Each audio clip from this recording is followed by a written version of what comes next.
Rufai said. He made a very recent disclosure where he disclosed, again, he's been in the hot moment of the news, and when I mean in the hot moment, the presidency is on him because they think that he is acting like a child who is sulking just because the administration did not give him any ministerial appointment. So El Rufai, who has been quiet, sort of decided to spill, and he said that he brought out a particular result sheets that it was Peter Obi that won the 2023 elections. So because of that, based on that outburst, the administration has actually warned him to stop twisting the truth. They were saying that Peter Obi did not win the 2023 election, and this recent outburst that claimed Peter Obi actually won the 2023 election, according to them, is one of the most absurd political twists since the election was concluded. That what makes it even more baffling is that the same El Rufai has suddenly taken to his X account to declare that Obi was robbed of victory and that he regrets supporting what he now describes as a rigged process. But Nigerians are no strangers to political drama, and this latest act from El Rufai is just another poorly scripted episode in a long series of political theatrics. If El Rufai is lying, why don't you sue him to court? The guy is coming from an informed perspective, so why come out on the press to describe that what he said is just a rhetoric and he's been dramatic? Possibly he's sulking like a child, as you have been disclosing. If there is no element of truth, sue El Rufai to court. Tell him to bring out the evidence that there was a plot twist where the election was rigged. And how come you're involved in a rigged process? You were involved in a rigged process. I don't know if indeed what he is saying is not the truth. There is a process to go by things and ensure that this disclaimer or this whatever it is you've said is false and it's wrong and you're not supposed to do so. Again, we're going to be looking at a couple of issues in the polity. My guest will be joining us virtually, and that is Barrister Evans Ufeili. Barrister Evans Ufeili is a legal practitioner, a political social affairs commentator. Obviously, he's very vast in the political scenario and a couple of issues as well in social welfare. He'll be giving us his own insight into these topics that I have reeled out this evening. And like I said, it intends to be quite intellectually edifying and as well as engaging. We need to get the truth. What exactly is the truth? Barrister Evans, that's what you're explaining now, what you're helping us understand, comprehend. So, El Rufai, let me even start with his son. The son has been talking lately. The guy has been tweeting anyhow.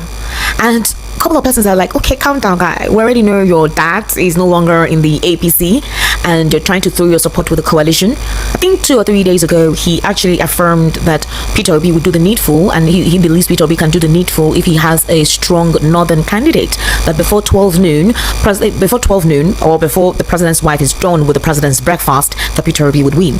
Then another thing, the APC came out in reaction to say, El Rufai, please go and sit down. There is peace now in southern Kaduna. You are no longer the governor. They talked about this activist Daddy Yatta, who went missing for a very long time while El Rufai was the governor of Kaduna State. They brought out all the concerns about Daddy Yatta. They brought out all the concerns about El Rufai, and then the next thing, he came out with a sheet with a list of how the 2023 elections went and said that the APs were in a system that rigs, that the current party robbed Peter Obi of his win. And I was like, what?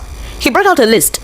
So when he brought out that list, the APC now reacted and said that why would El Rufai make such a statement? Not even the APC, I think one individual whose name is Ido Ephraim Falaye. He came out to call out El Rufai. He said that why would Nasir El Rufai claim that Peter Obi is one of the most absurd political twist that Peter Obi actually won the 2023 general elections? They were like, where is the evidence? How? What's the possibility? So there's this list that is out there that brought out all the numbers of the political parties, each of them, like that, APC, NNPP, PDP, Labour Party and all, and in most of the results you've seen it. So why is El Rufai coming out now to say that? What difference will it make? That's one. Hold on, Barrister Evans. Number two, if this is the truth, why has the APC not sued him to court? Because it's a very implicating statement he made with that results sheet that he released for somebody on behalf of defending the government to just say that no, El Rufai is spewing lies and he's angry just because the administration did not give him any ministerial position. That is a very huge expose. Yeah, it's a very huge expose. When I saw it first, I absolutely confirmed whether El Rufai fully did that, and I was surprised. What he said that they were the ones who had to rig him into power, and they know how to do it. Yes, and they know how to do it, and that this was the result after. But are you surprised?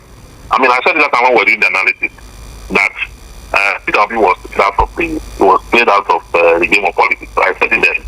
He was played out of the game of politics. Unfortunately, the evidence he needed to contend that matter, he didn't have it because INEC was complicit. Yeah. And so many other persons, including but not limited to the even agents, the Labour Party also compromised and all that. So I mean, it was glaring that glaring and unfortunate that they had to use the technical INEC contribution to the scam. When by the time it got to court, there's nothing the judiciary would have done. There's nothing the judiciary would have done? There's nothing they would have done without evidence. What would they have done? you forgot to declare Obi when what is before them. They can't go outside what is before them. Wow. So does this explain the recent hatred, malicious attitude and comments and accurate statements towards Peter Obi? Because I've been wondering that this is not the only opposition that you have. Why is everything everywhere from these guys is Peter Obi? Because I am, to be honest with you, Barrister Evans Ufeli, I'll be highly disappointed if the APC does not sue El Rufai to court. For El Rufai to come out with this, it means he has his evidence and he knows what to say. And I don't know why Felix Moka has not responded to this. I don't know why Daniel Bwala, who is very quick in speaking, whenever Peter Obi tweets or says something, he goes to the media immediately to start talking down on him. I don't know why Reno Mockery, as usual. These are the persons that usually throw hate against Peter Obi. They have been mum. So they are not the problem because you know why? Why? The person who is saying it was in the team that it's like me now when I engage in something, you were not there. You understand? Then I came to meet you and said, see, we are the ones that did what we did. I'm the one telling you that see what we did. So who is going to contribute? Is it not Mercury that was not there? No, but you know how these guys are very quick in defending their principal. Was it Bwala that was the PDP that I know they defend their principal, but this one don't pass them now. Ha. You understand? This one is this allegation. See, this allegation, you need to come with a result also to debunk it. You understand? You know that most of the results have been wiped off anyhow that. You didn't hear the news that the results have been taken down. It has, actually. The result has been taken down. It has been taken down, but Nigerians already have it in the archives now. Many of us are taking the cloud already. So they cannot, they just took it down. Well, we can also bring it anytime we want to bring it from cloud and all that. So my question, Barrister Evans, is are we saying that he will just say it and everybody will just do? APC no go talk. Nobody go talk. This one is difficult. Those officers are going to try to debunk this one. Let them debunk it now. We're still waiting now. You understand? That's why, you see, you have to keep your hands clean. The lessons we should learn from this in life is that at all point, make sure that your hands are clean. Your hands are clean at all point. You understand? Look at the way, you see, when you gather people to commit a crime, conspiracy, you know, you must ensure that you put them in conditions in future where they will not fall out of favor. If they fall out, they start to confess. This is a big confession.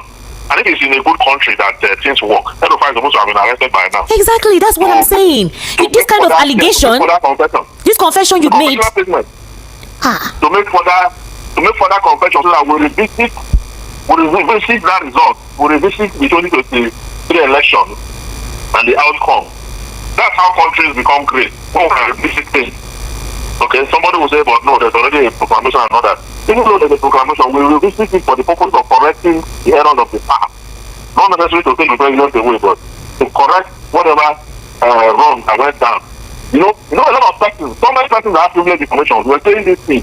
This is how I just said now. Even some of us said it that time.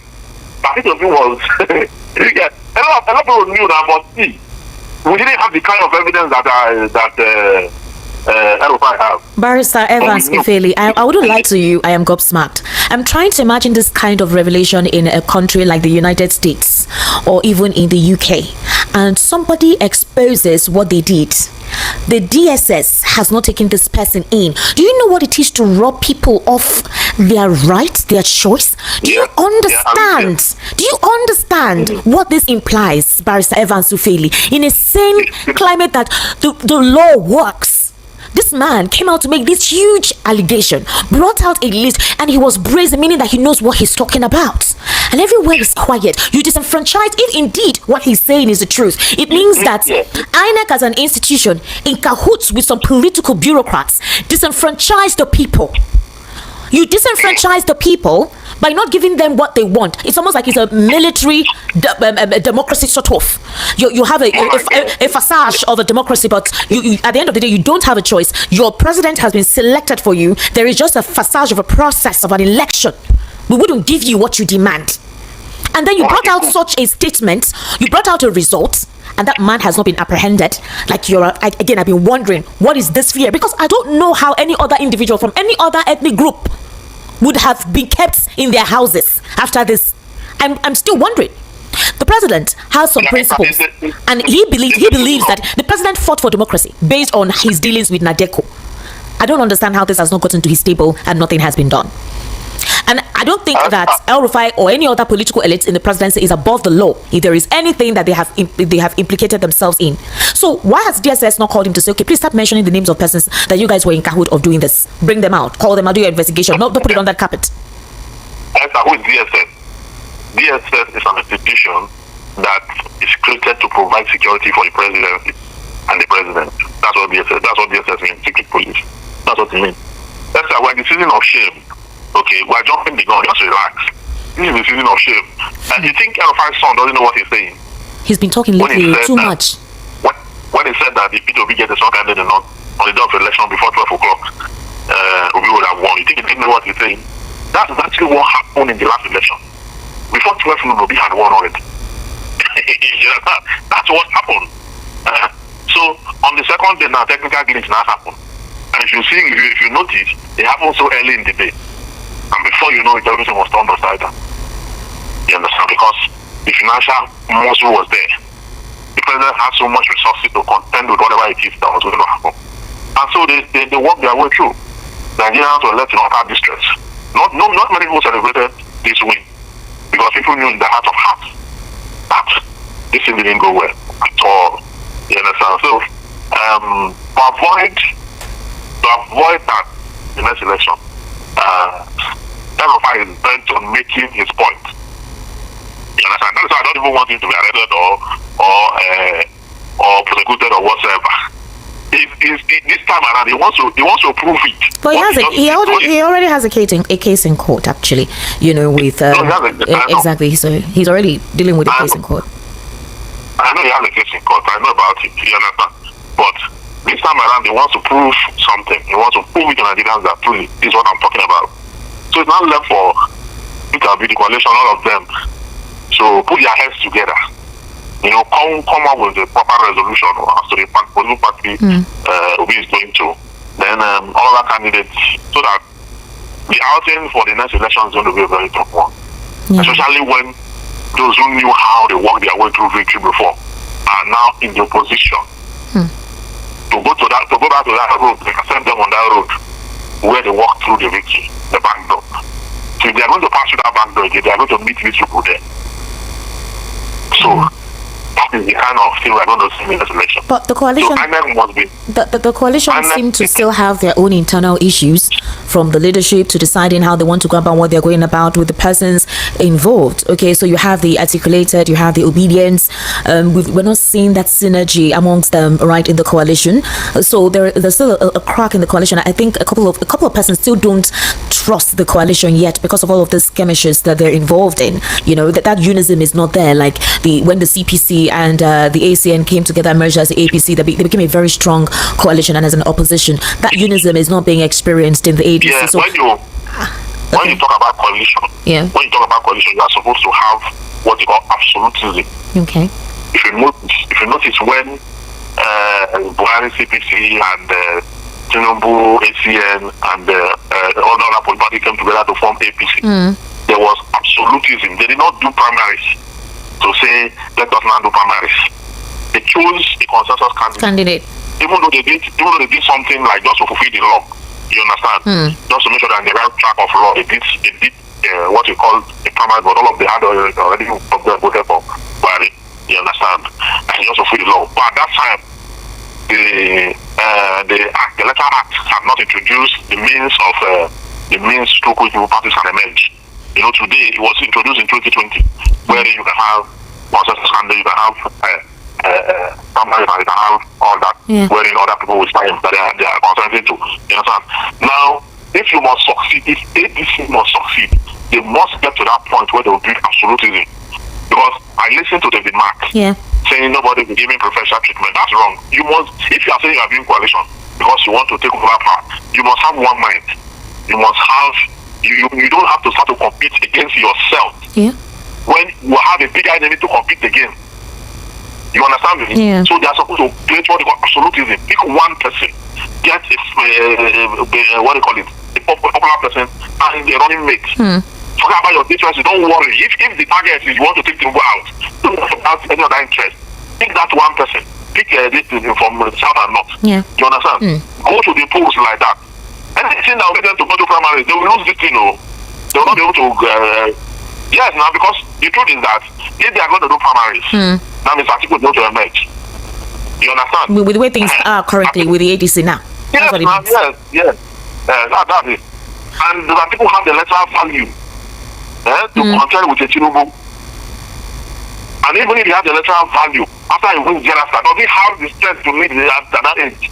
So I don't think this coalition is going well. So are you saying that? It's not unfortunate that the Labour Party is not a viable place to. Exactly. Otherwise, I would have advised that the people go back to Labour Party. The PDP. If not that Wike is still there. He should go back to PDP. Yes, that's if not that Wike is there. And it's not that person. PDP would have been a viable that was the place. It would have been a viable. I mean, Derek Ghana said it not too long ago. Yeah. Calling even those proposals said that the distraction, calling Peter Obi to come back to the PDP. That the people who are not have everything at the list of the party and it can be talked over, something like that. But seeing we came there, we still there to destroy whatever they got of PDP because of what they did to him, Tambova and this or what they did to him. He's still there, not forgiven the past. You see what destroy things that left. That's the only thing that I find positive. Otherwise, the PDP can actually regroup itself. And you know, for Nigeria, it's not a back again, it's just that they're looking for where this man can crystallize proper. And once it crystallize proper, they will all move there and do the thing. It's no longer about political party again in Nigeria. It's about a candidate. And because in the Nigerian constitution and in the letter act, you cannot contest as an independent candidate. Yes. The political party must sponsor you. So you have to go under that umbrella. Now the coalition is not looking good. The coalition is not looking good. The LP is not looking good. At all. So what else again would an analyst say in this circumstance? The PDP is not looking good because of Wike. I'm telling you. But if the PDP is not looking good, why? If the PDP know that they are yet to deal with the Wike factor, why are they trying to have a conversation with Peter Obi when they know that there's a strong possibility that he may not, things may be murky, having the Wike factor, glaring there? It can be walked through. You can walk over and establish the PDP through Peter Obi's influence. You understand? And for me, I believe in that. When I did an analysis on Enterprise TV on this issue, and the people came heavily on me that it was a bad analysis. I was tabled all the issues. Look at all the conversation. There is no table. You understand? If you can way this fashion, is it this thing that you have the big one that I don't about the that? Is it the PDP that have Wike? Which political parties that you don't have people there? You look at the lesser one that can give you. I mean, PDP was at the center for 16 years. Is it not more promising? Is it not more promising than any other political party? But if the last election, the PDP came out second. Is it more promising than any other political party?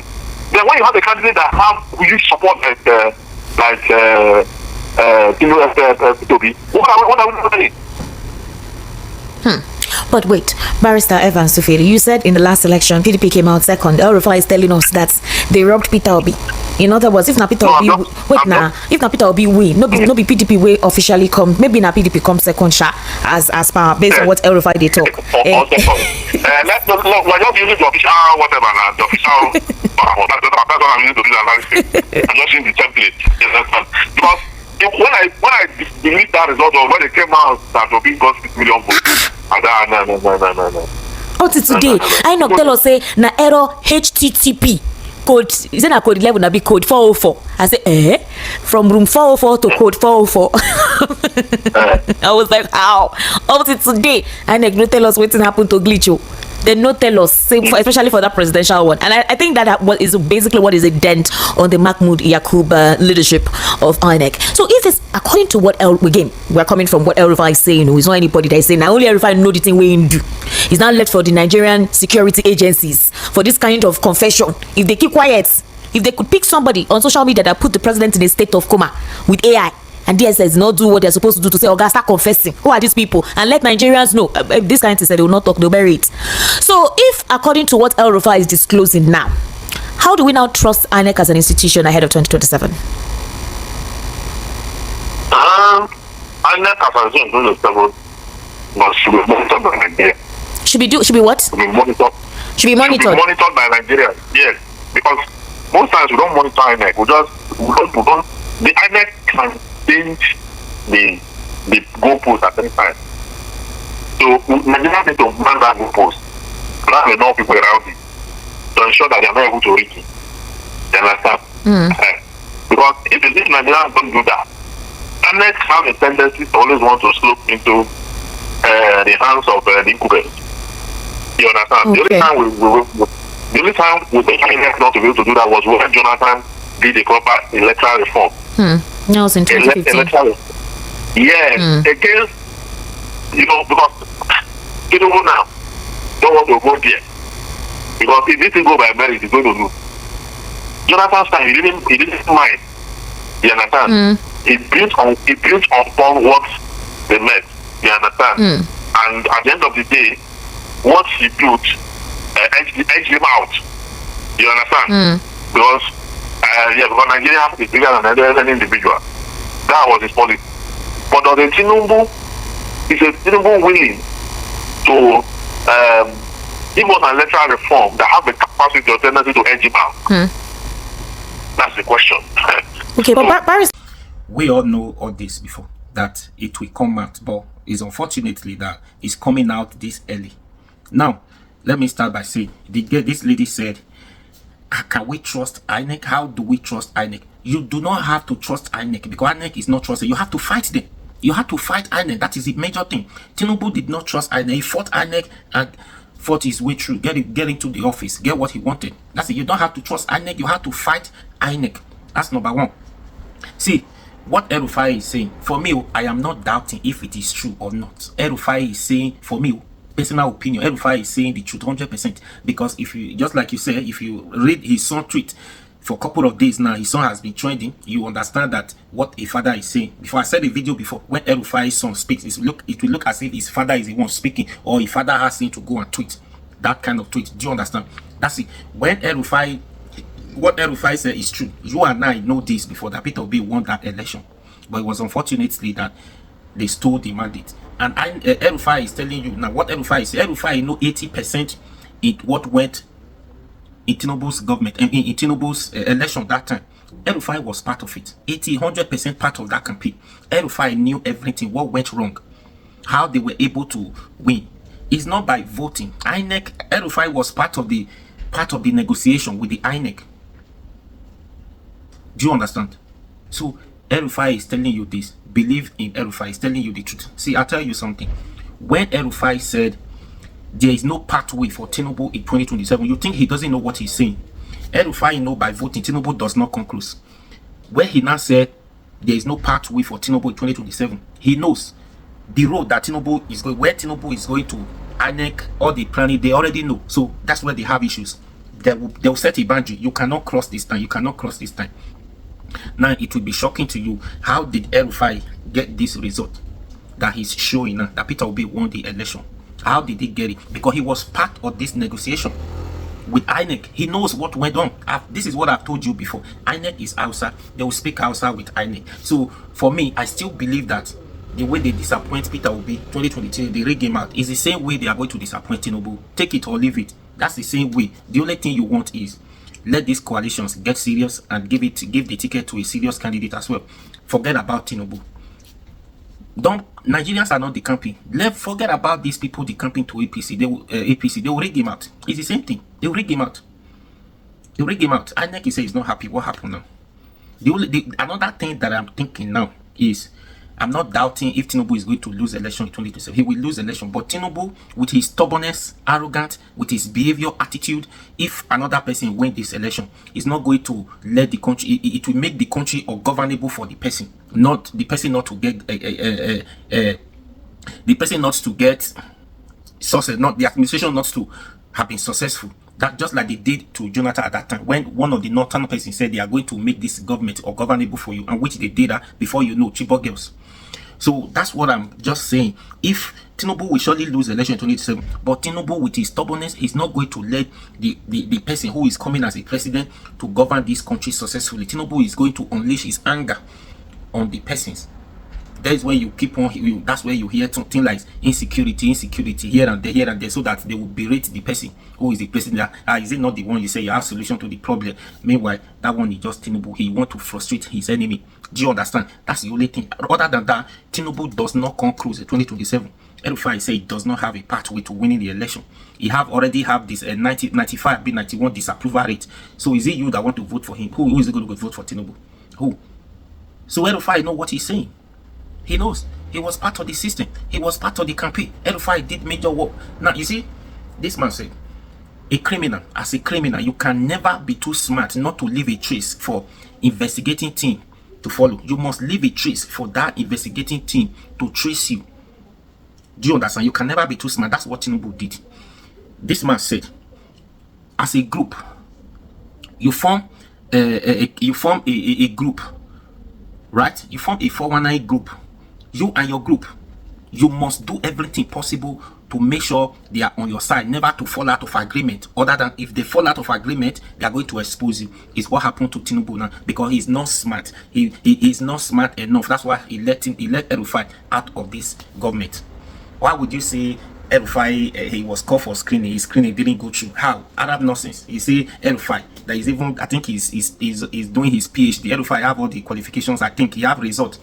All that we saw a lot at that time who could not even have primary school certificate, who does not have a university certificate. Their screening went through. You now say El-Rufai, who did the major work. You want to give him a ministerial list that his screening doesn't go through. What document, what certificate do you want that El-Rufai does not have?